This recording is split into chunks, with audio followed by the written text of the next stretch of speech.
Tugas akhir jam 3.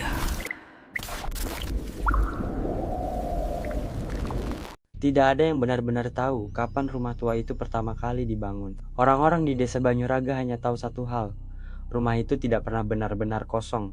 Meskipun tak seorang pun tinggal di dalamnya selama puluhan tahun. Rumah besar dengan cat kusam, atap yang sebagian roboh, dan halaman yang selalu tampak lebih gelap dibanding tanah di sekitarnya. Semua orang melewati gerbangnya dengan menunduk, seakan takut sesuatu di balik pagar itu akan memperhatikan mereka. Raka, seorang pemuda berusia 23 tahun, tidak pernah percaya pada cerita-cerita seperti itu. Ia besar di kota, baru pindah ke desa itu untuk membantu pamannya mengurus sawah. Raka merasa semua cerita tentang hantu hanyalah bumbu dari masyarakat kecil yang suka melebih-lebihkan sesuatu. Namun pandangannya mulai berubah pada hari ketika ia melewati rumah tua itu untuk pertama kalinya. Hari itu senja hampir habis ketika Raka mendayung sepeda motornya menyusuri jalan sempit yang dipenuhi pohon bambu. Udara dingin menusuk kulitnya dan angin bertiup berbeda, seperti membawa aroma tanah basah bercampur besi berkarat. Saat ia melewati gerbang rumah tua itu, tiba-tiba daun pintunya berderit perlahan. Terbuka sedikit seperti ada yang menarik dari dalam. Raka memelankan motor. Ia berhenti menatap gerbang itu kembali bergoyang.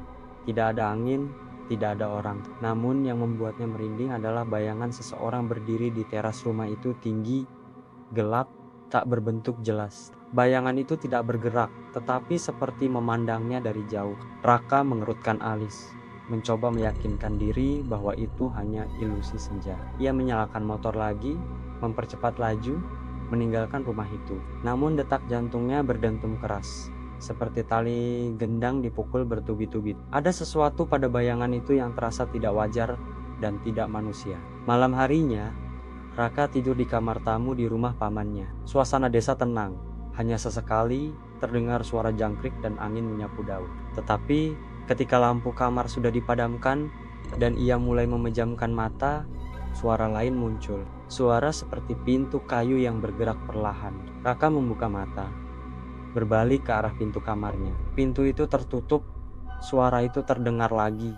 Kali ini lebih dekat, lebih jelas. Raka menahan napas. Ia duduk, membelalak ke arah jendela. Tirai bergoyang pelan, tetapi jendela tertutup rapat. Suara itu berganti menjadi langkah-langkah yang sangat pelan seperti kaki diseret di lantai. Langkah itu berhenti tepat di depan pintu kamarnya. Raka meraih ponselnya, tangan gemetar. Tapi sebelum ia sempat menyalakan lampu, suara itu hilang begitu saja. Udara di dalam kamarnya tiba-tiba sangat dingin. Raka memaksa dirinya kembali tidur, meyakinkan diri bahwa itu hanya suara hewan malam. Tetapi jauh di dalam hati, ia merasakan sesuatu yang ganjil.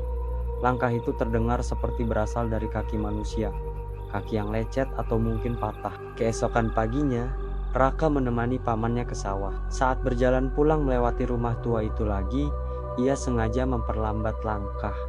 Gerbangnya masih terbuka sedikit, seperti semalam. Raka menelan ludah. "Rumah ini kenapa, Palik?" tanyanya. Paman Raka berpaling cepat, seolah tidak suka pertanyaan itu. "Jangan dekat-dekat situ. Jangan lihat, apalagi masuk. Banyak cerita buruk. Apa orang dulu pernah tinggal di sana?" Paman Raka menarik napas panjang. "Dulu, tapi tidak lama. Rumah itu, tempat tinggalnya bukan manusia." Raka tertawa gugup. "Hantu? Masa iya? Palik percaya begitu?" Paman Raka berhenti berjalan, menatap Raka lama, sangat lama. "Nak, kalau kamu tinggal di sini cukup lama, kamu akan lihat hal-hal yang tidak bisa kamu jelaskan dengan logika." Raka diam. Ada ketegasan pada suara pamannya yang membuatnya tidak berani membantah. Mereka melanjutkan perjalanan, namun ketika Raka menoleh sekali lagi ke rumah itu, ia melihat sesuatu yang membuat darahnya seolah berhenti mengalir. Di jendela lantai 2, ada seorang perempuan. Rambut panjang hitam menutupi wajahnya, tubuhnya membungkuk ke depan seperti boneka yang lemas. Tangan kirinya mencengkeram dinding, dan tangan kanannya melambai pelan seperti memberi isyarat agar Raka mendekat. Raka tersentak mundur. "Pak Lik, itu lihat." Tapi saat pamannya menoleh, jendela itu sudah kosong. Tak ada perempuan, tak ada bayangan, hanya jendela pecah dan debu. "Kamu jangan macam-macam," kata pamannya tegas. "Jangan lihat lama-lama dan jangan bicara tentang apapun yang kamu pikir lihat di sana. Di sini yang terlihat belum tentu ingin kamu temukan." Raka tidak menjawab. Ia menatap jendela itu sekali lagi, dan sesuatu di dadanya terasa menekan, seperti sedang diperhatikan dari dalam rumah itu. Malam kedua jauh lebih buruk. Sekitar pukul 1 dini hari, ketika Raka hampir tertidur, ia mendengar suara sesuatu jatuh dari dapur. Ia bangun dan berjalan perlahan ke arah sumber suara. Lampu dapur padam membuat seluruh ruangan tampak kelam. Ia menekan saklar, lampu menyala. Semua terlihat normal, sampai ia melihat sesuatu di lantai. Jejak kaki. Jejak kaki kecil basah seperti bekas lumpur. Jejak itu tidak mengarah ke pintu belakang. Justru jejak itu menuju ke dalam rumah, ke arah ruang tengah, dan berhenti tepat di depan pintu kamar Raka sendiri. Raka membeku. Seseorang atau sesuatu telah berdiri di depan pintu kamarnya malam itu. Dan lebih buruk lagi, jejak itu menunjukkan kaki yang dipenuhi lumpur dan tanah, persis seperti dari halaman rumah tua yang lembab dan tidak pernah kering. Tiba-tiba lampu dapur berkedip keras. Tek-tek mati. Ruangan gelap total. Raka merasakan hawa dingin di belakangnya. Dingin yang tidak normal. Seolah ada seseorang berdiri sangat dekat, menghembuskan udara busuk ke tengkuknya. Raka berbalik cepat. Tidak ada siapa-siapa. Tapi dari arah ruang tengah terdengar suara lirih, seperti suara perempuan menangis, namun suaranya terputus-putus, serak, dan terdengar seperti berasal dari tenggorokan yang rusak. Aku di sini. Raka mundur langkah demi langkah. Suara itu makin dekat, makin jelas. Dan dari gelapnya ruang tengah, dua mata hitam pekat muncul perlahan, menatap Raka tanpa berkedip. Mata itu tidak seperti mata manusia. Terlalu bulat, terlalu hitam, terlalu kosong. Raka berlari kembali ke kamar, mengunci pintu, memeluk dirinya sendiri hingga subuh. Ia tidak tidur sama sekali. Keesokan paginya, Raka memutuskan untuk mencari tahu sejarah rumah tua itu. Ia pergi ke warung kopi dekat balai desa. Di sana, ia bertemu Mbah Karto, orang tua yang dikenal paling banyak tahu cerita lama. Rumah itu dulunya rumah keluarga hartawan, kata Mbah Karto sambil mengaduk kopi. Tapi ada kejadian mengerikan. Raka menelan ludah. Kejadian apa? Mbah Karto menatap kosong ke arah meja. Satu keluarga hilang di dalam rumah itu. Tidak pernah ditemukan. Tidak ada tanda-tanda keluar. Tidak ada jejak perampokan. Mereka hilang begitu saja, seperti ditelan rumahnya sendiri. Hilang, maksudnya mayatnya juga tidak ada. Tidak ada. Mbah Karto mencondongkan badan. Orang bilang rumah itu lapar. Rumah itu mengambil mereka. Raka merinding. Dan sampai sekarang, lanjut Mbah Karto, kadang-kadang ada yang melihat perempuan berkeliaran di dalam rumah itu. Rambut panjang tubuhnya miring, wajahnya tidak jelas. Raka langsung berhenti, bernapas. Itu persis apa yang ia lihat kemarin. Mbah Karto menatap Raka tajam. Nak, kamu jangan dekat-dekat rumah itu. Kalau dia sudah mulai memperhatikanmu, berarti kamu sudah dipilih.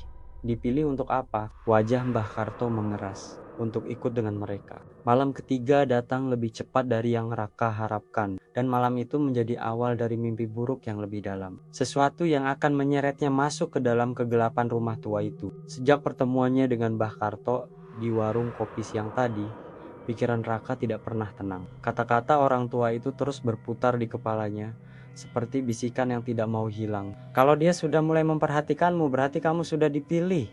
Dipilih. Untuk ikut, untuk apa? Setiap kali mengingat bayangan perempuan berambut panjang di jendela rumah tua itu, seluruh kulit tubuh Raka meremang. Ia sudah berusaha mengabaikan semua itu, mencoba meyakinkan diri bahwa ia hanya terlalu lelah. Namun semakin malam, semakin besar ketakutan yang merayap dari sudut pikirannya. Hari telah gelap ketika Raka selesai makan malam bersama pamannya. Setelah mencuci piring, ia pamit masuk kamar lebih dulu. Pamannya hanya mengangguk, tidak menyadari bahwa malam itu Raka sebenarnya sudah berada di ambang batas keberaniannya. Kamar itu gelap ketika lampu dipadamkan. Raka berbaring dengan mata terpejam, mencoba tidur. Namun semesta seakan tidak mengizinkannya beristirahat. Udara malam itu begitu dingin dan pekat. Seolah setiap molekul udara membawa bisikan yang berasal dari tempat lain. Tempat yang tidak seharusnya bersentuhan dengan dunia manusia. Di luar, suara jangkrik berhenti mendadak. Keheningan total. Raka membuka mata perlahan. Hening seperti itu tidak normal di desa. Bahkan angin pun seperti berhenti bergerak. Lalu terdengar suara itu. Suara pintu rumah depan bergerak. Raka menegakkan tubuh. Bulu kuduknya berdiri. Pintu depan rumah pamannya memang terbuat dari kayu tua dan biasanya berderit setiap kali dibuka. Tetapi malam itu suara deritnya terdengar berbeda.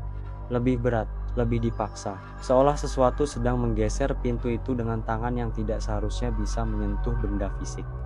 Raka menelan ludah. Detik berikutnya, dar, sesuatu jatuh keras di ruang tamu. Raka spontan berdiri dari tempat tidur. Napasnya tersengal. Dengan perlahan, ia membuka pintu kamarnya hanya sedikit, cukup untuk melongok keluar. Ruang tengah gelap hanya diterangi cahaya samar dari bulan yang menembus tirai. Namun di tengah gelap itu, Raka melihat sesuatu. Sebuah kursi goyang bergoyang sendiri, keras, mendorong udara seperti baru saja diduduki seseorang. Raka menahan napas. Goyangannya terus meningkat. Dari pelan menjadi lebih cepat, semakin cepat, sampai terdengar suara duk-duk-duk-duk dari kayu yang menghantam lantai. Kemudian goyangannya berhenti mendadak. Senyap total. Tiba-tiba, kursi itu menghadap ke arah Raka dengan satu hentakan, seperti diputar oleh tangan tak terlihat. Raka menutup mulutnya agar tidak berteriak. Di atas kursi goyang itu, sesuatu tampak menghitam, bentuk seperti tubuh yang duduk membelakangi cahaya. Pundaknya terjatuh, kepalanya menunduk. Ketika kursi itu mulai bergoyang, perlahan tubuh hitam itu juga ikut bergoyang. Turun, naik, turun, naik. Raka mundur setapak, detak jantungnya tidak terkendali. Kemudian, tanpa suara tubuh hitam itu berhenti. Kepala itu perlahan terangkat dan Raka melihatnya, sepasang mata besar, membulat, kosong, dan hitam pekat. Mata yang sama seperti yang dilihatnya di ruang tengah semalam. Makhluk itu menatapnya tanpa berkedip. Raka membeku total. Sosok itu mengeluarkan suara napas panjang dan serak suara yang tidak mungkin berasal dari manusia. Raka menutup pintu kamar dengan cepat, menguncinya, dan mundur sampai punggungnya menempel pada tembok. Ia duduk memeluk lutut, berusaha menenangkan napas. Namun baru beberapa detik terdengar suara langkah kaki mendekatinya. Langkah itu tepat di luar pintu kamarnya. Raka menahan napas. Serp langkah itu berhenti. Kemudian, tok, tok, tok. Seseorang mengetuk pintu kamarnya.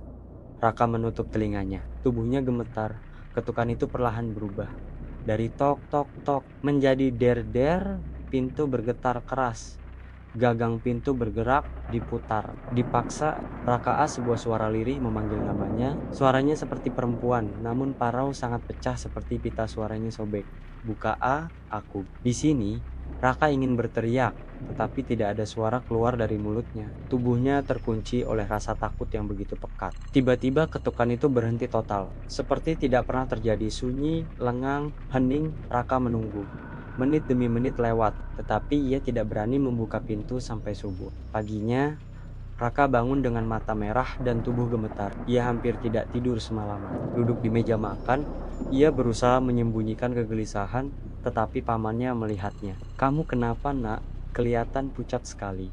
Raka menggeleng cepat. "Tidak apa-apa, Lik." Pamannya memandang lama, namun akhirnya tidak bertanya lebih jauh.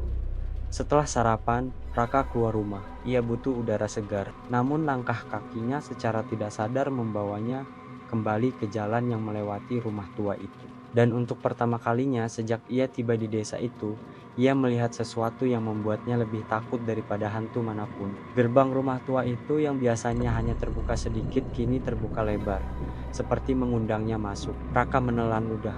Jantungnya berdetak makin cepat. Di ambang pintu rumah itu berdiri perempuan yang sama yang dilihatnya di jendela. Rambutnya panjang dan kusut, menyapu lantai.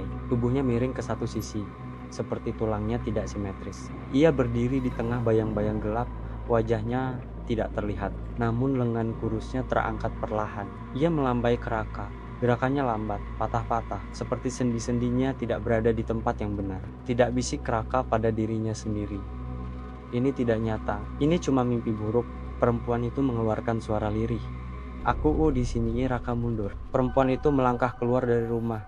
Gerakannya tidak normal. Setiap langkah seperti membuat seluruh tulangnya berderak. Ketika ia masuk ke cahaya pagi, Raka akhirnya melihat wajahnya, dan ia berharap tidak pernah melihatnya. Kulitnya pucat keabu-abuan. Mata hitam besarnya menonjol seperti mata ikan mati. Mulutnya sobek sampai ke pipi, seakan pernah berusaha membuka mulut terlalu lebar sampai kulitnya robek sendiri. Raka tersengal. Perempuan itu berjalan semakin dekat.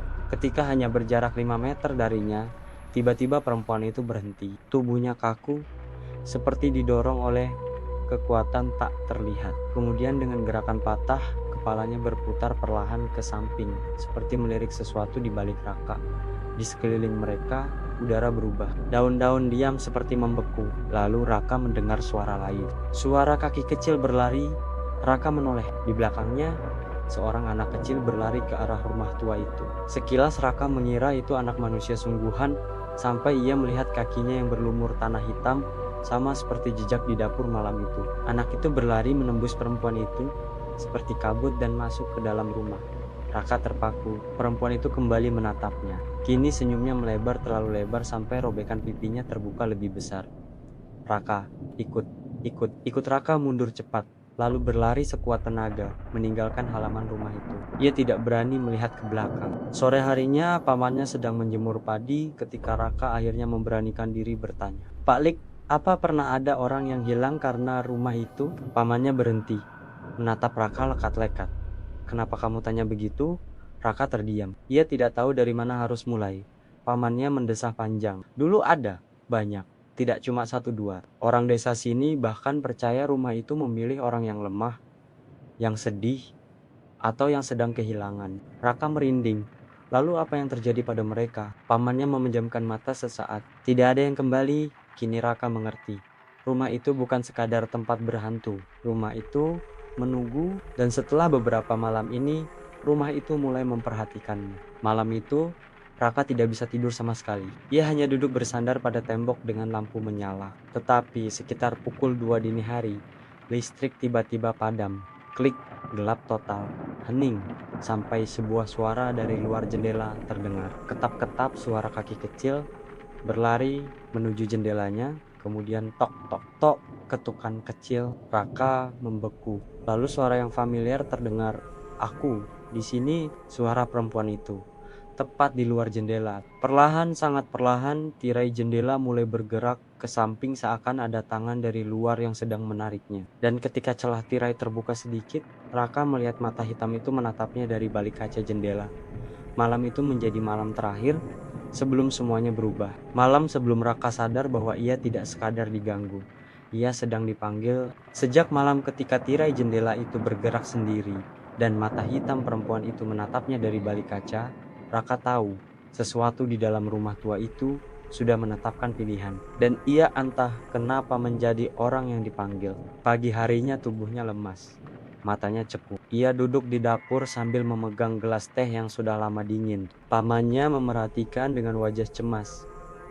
Kamu ini kenapa nak? Sakit? Tanya sang paman. Raka menggeleng, tapi bibirnya gemetar. Ia ingin bercerita, namun suara itu seakan hilang di tenggorokan. Ia takut pamannya tidak percaya atau lebih parah lagi, pamannya justru ikut terlibat dalam bahaya. Balik suara Raka hampir tidak terdengar. Kalau saya bilang ada yang manggil saya dari rumah itu, Pak Lik percaya. Suara paman mendadak hilang. Ekspresinya berubah tegang. Rumah tua itu sudah beberapa hari kamu lihat? Raka hanya mengangguk. Pamannya memejamkan mata, napasnya berat. Kamu seharusnya tidak pernah menatap rumah itu terlalu lama. Jangan pernah merespon apapun yang datang dari sana. Rumah itu, kalau sudah memperhatikan seseorang biasanya tidak berhenti. Kok bisa begitu, Pak Lik? Raka bertanya. Pamannya menatap Raka, pandangannya seperti membawa beban bertahan-tahan yang dipendam. Dulu sebelum kamu lahir, kakakku pernah hilang karena rumah itu. Raka tersentak. Kakak Pali! Pamannya mengangguk pelan. Bibi kamu. Waktu itu dia masih remaja. Setiap hari dia bilang sering melihat perempuan berdiri di jendela rumah itu. Awalnya kami pikir dia cuma halusinasi. Tapi semakin hari, perempuan itu makin sering muncul dan bibi kamu mulai mendengar suaranya. Raka merinding dari ujung kaki sampai kepala, persis seperti dirinya sekarang. Sampai suatu malam, dia hilang. Tidak ada suara, tidak ada tanda, hanya jejak tanah hitam menuju rumah tua itu. Setelah itu tidak ada satupun yang menemukannya. Pamannya mengusap wajah. Rumah itu tidak pernah mengembalikan siapapun. Raka mengeras. Lalu kenapa tidak dibakar saja? Suara paman merendah. Sudah pernah. Berkali-kali, tapi apinya tidak pernah mau menyala. Bahkan kalau dipaksa, angin tiba-tiba padam. Seperti rumah itu tidak bisa disentuh. Raka bergidik. Pamannya mendekat dan menepuk bahunya. Raka, satu-satunya cara agar kamu selamat adalah jangan keluar malam. Jangan dekati rumah itu. Dan jangan hiraukan panggilannya.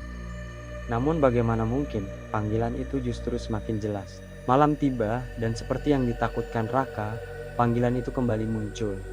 Pertama, suara kaki kecil berlari di halaman. Ketap, ketap, ketap. Lalu, suara perempuan itu lembut, memanjang, mendesak.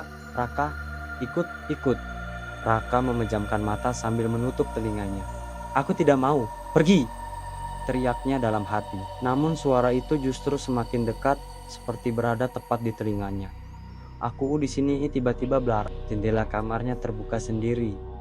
Angin malam menyapu masuk, dan perempuan itu berdiri di luar jendela. Tubuhnya kurus panjang membungkuk, rambutnya menjuntai menyapu tanah. Matanya hitam membulat seperti mata ikan mati. Mulut robeknya tersenyum lebar, terlalu lebar, tidak manusiawi. Raka, nada suaranya berubah, lebih dalam, lebih memaksa. Aku menunggumu. Jantung Raka hampir meledak. Ia mundur sampai menabrak lemari. Lututnya gemetar hebat. Kenapa aku, Raka berbisik? Kenapa aku dipilih? Perempuan itu mengeluarkan suara serak seperti tawa tercekik. Lalu ia mengangkat tangannya, tangan kurus dengan jari-jari panjang yang tidak normal. Ia menunjuk ke dada Raka. Karena kamu sendiri, Raka terpaku. Sendiri, kosong, hilang, sama seperti aku. Air mata Raka otomatis menetes. Kata-kata itu menusuk terlalu dalam. Ia memang merasa kehilangan. Ia memang merasa hampa, dan rumah itu, makhluk itu seakan tahu segalanya. Perempuan itu melangkah mendekat, kakinya tidak menyentuh tanah. Ia melayang perlahan, menembus jendela kamar dan masuk ke dalam ruangan. Lampu padam, udaranya dingin seperti berada di dalam air. Raka mencoba lari, tapi tubuhnya terkunci, tidak bisa bergerak sama sekali. Perempuan itu kini berdiri hanya sejengkal darinya. Tangan kurus itu menyentuh pipi Raka, kulitnya dingin seperti mayat. Aku pernah seperti kamu, bisiknya, lalu mereka meninggalkan aku, membiarkanku mati di rumah itu. Sekarang aku tidak sendiri lagi, kamu ikut aku. Raka merasakan kepalanya pusing, penglihatannya berbayang. Sesuatu menariknya, memanggilnya, menyeret kesadarannya. Tiba-tiba pintu kamar terbuka keras. Pak Lik berdiri di sana sambil membawa sebuah benda kecil menyerupai botol tanah liat tua. Perempuan itu menoleh dengan gerakan patah kepalanya memutar 180 derajat dan mengeluarkan suara mendesis seperti ular. Pak Lik membuka tutup botol tanah liat itu. Hembusan angin panas keluar dari botol. Suara seperti erangan seseorang terdengar dari dalamnya. Pergi, teriak Pak Lik. Lepaskan dia. Perempuan itu menjeritan yang melengking dan memecah udara. Ia mundur, tubuhnya retak seperti kaca pecah. Wajahnya berubah menjadi hitam pekat hingga akhirnya ia meledak menjadi kabut hitam tebal. Kabut itu berputar-putar di ruangan, lalu tersedot masuk ke dalam botol tanah liat. Semua itu terjadi dalam hitungan detik. Pak Lik langsung menutup botol itu rapat-rapat. Raka ambruk ke lantai, lemas, napasnya terenggas. Pak Lik itu apa? Pamannya terduduk. Wajahnya pucat, suaranya bergetar. Itu peninggalan dukun desa zaman dulu. Botol untuk mengurung arwah yang tersesat. Botol terakhir satu-satunya yang tersisa. Raka mengusap wajahnya yang basah keringat. Apakah dia hilang? Pamannya menunduk, menggeleng sangat pelan. Tidak, dia tidak hilang. Hanya terkurung sementara. Botol itu juga tidak akan bertahan selamanya. Raka langsung menegang. Kalau begitu bagaimana dengan rumah itu? Pamannya menatap Raka dengan tatapan yang paling tidak ingin dilihatnya. Nak, rumah itu bukan rumah. Itu pintu. Raka tercengang. Pintu kemana? Pamannya berdiri, menatap ke arah jendela yang terbuka. Tempat perempuan itu tadi masuk. Ada sesuatu di balik dunia kita. Dan rumah itu adalah jalannya. Semua yang hilang berada di sana, termasuk kakakku. Raka menelan ludah. Pamannya melanjutkan. Dan tadi malam, kalau aku terlambat sedikit saja, kamu sudah ada di dalam rumah itu. Raka merinding. Lalu, sekarang bagaimana? Pamannya menatapnya lama-lama, seolah menimbang sesuatu yang berat. Kita harus jauh dari sini. Malam ini juga, malam berikutnya, mereka berdua bersiap meninggalkan rumah. Koper kecil, pakaian, dan beberapa barang penting. Botol tanah liat itu dibungkus kain hitam dan disimpan di tas paman. Namun sebelum pergi, Raka menatap jalan menuju rumah tua itu, dan ia melihatnya. Gerbang rumah itu terbuka lebar. Pintu rumahnya pun terbuka, seperti sebuah mulut besar yang menunggu mangsa. Di dalamnya, kabut hitam bergerak pelan, dan dari kejauhan, Raka dapat melihat sepasang mata hitam besar milik perempuan itu mengintip dari balik pintu. Mulut robeknya tersenyum. Raka, suaranya jauh. namun terdengar jelas. Aku akan menunggumu, pamannya menarik tangan Raka. Jangan lihat, ayo pergi. Mereka masuk mobil dan langsung meninggalkan desa. Raka menatap rumah itu dari kaca belakang. Perempuan itu keluar ke halaman. Tubuhnya kembali utuh. Kabut hitam menutupi seluruh pekarangannya. Ia berdiri diam, menatap mobil yang menjauh, sampai akhirnya rumah itu hilang di balik tikungan. Namun sebelum semua banner-banner tak terlihat, Raka mendengar suara itu sekali lagi dalam kepalanya. Pelan, panjang, mengerikan. Jangan, lari, Raka. Pintuku selalu terbuka. Setahun kemudian, Raka sudah tinggal di kota lain. Ia berusaha melupakan semuanya. Namun setiap malam, ia bermimpi berjalan di koridor rumah itu. Bau tanah basah, dinding lembab, dan suara langkah kecil anak-anak. Seakan rumah itu masih mengikutinya. Botol tanah liat itu disimpan ropet-ropet di lemari Pak Li. Tidak pernah dibuka lagi. Tapi suatu malam di rumah barunya Raka terbangun karena mendengar suara yang sangat familiar. Suara kaki kecil berlari. Di depan pintu kamarnya diikuti suara lirih yang membuat seluruh tubuhnya membeku. Aku di sini. Raka menutup mulutnya agar tidak menjerit. Perlahan, sangat perlahan, gagang pintu kamarnya mulai bergerak sendiri. Klik, klik, klik. Dan suara itu, suara yang ia kira sudah ditinggalkan jauh di desa, berbisik tepat di telinganya. Pintu rumahku tidak pernah tertutup.